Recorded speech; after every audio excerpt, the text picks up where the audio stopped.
नमस्कार। आज हम बात करेंगे शनि प्रदोष व्रत कथा की। जनवरी का पहला प्रदोष व्रत शनिवार के दिन पड़ रहा है, इसलिए इस प्रदोष व्रत को शनि प्रदोष व्रत कहा जाएगा। इस दौरान आप शिव जी की पूजा कर सकते हैं। यह व्रत न सिर्फ जीवन की बाधाओं को दूर करता है, बल्कि सुख, शांति और संतान सुख की भी प्राप्ति कराता है। पूरी श्रद्धा और भक्ति के साथ इस व्रत का पालन करने से भगवान शिव की कृपा बरसती है। शनि प्रदोष व्रत कैसे रखा जाता है, आइए जानते हैं। अगर व्रत रखना है तो हाथ में पवित्र जल, फूल और अक्षत लेकर व्रत रखने का संकल्प ले। फिर संध्या के समय घर के मंदिर में गोधूली बेला में दीपक जलाए। फिर शिव मंदिर या घर में भगवान शिव का अभिषेक करें और शिव परिवार की विधिवत पूजा अर्चना करें। अब शनि प्रदोष व्रत की कथा सुने। आइए जानते हैं शनि प्रदोष व्रत की कथा के बारे में। पौराणिक कथाओं के अनुसार प्राचीन काल में एक नगर में एक विधवा ब्राह्मणी रहा करती थी।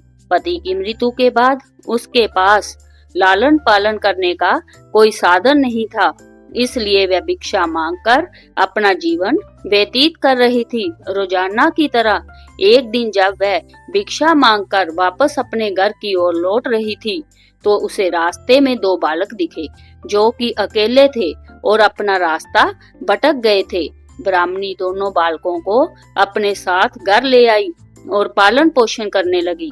जब वे दोनों बालक बड़े हो गए तो ब्राह्मणी उन्हें लेकर ऋषि शांडिल्य के आश्रम गई। वहां जाकर ब्राह्मणी ने ऋषि शांडिल्य से अनुरोध किया कि वे अपने तपोबल से बालकों के बारे में पता लगाए, और ऋषि ने ब्राह्मणी का स्वच्छ मन देखकर उसकी बात मान ली। ऋषि ने अपने तपोबल से पता लगाया और बताया कि यह कोई साधारण बालक नहीं है, बल्कि ये दोनों बालक विदर्भ राज के राजकुमार हैं।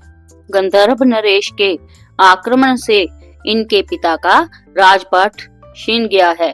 यह सुनकर ब्राह्मणी ने ऋषि से कहा कि कोई ऐसा उपाय बताए जिससे बालकों को अपना राजपाट व घर परिवार वापस मिल जाए।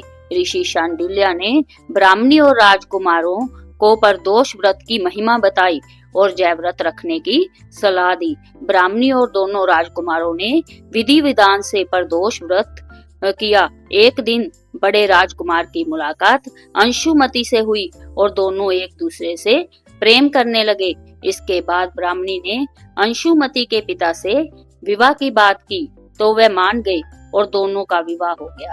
अंशुमति भी एक राजा की पुत्री थी और उसके पिता के संयोग से दोनों राजकुमार ने गंधर्व पर हमला किया और उनकी जीत हुई, जिसके बाद दोनों राजकुमारों को अपना सिंहासन वापस मिल गया और ब्राह्मणी को भी एक खास स्थान दिया गया, जिससे उनके सारे दुख खत्म हो गए। राजपाट वापस मिलने का कारण प्रदोष व्रत था, जिससे उन्हें संपत्ति मिली और जीवन खुशहाली आई।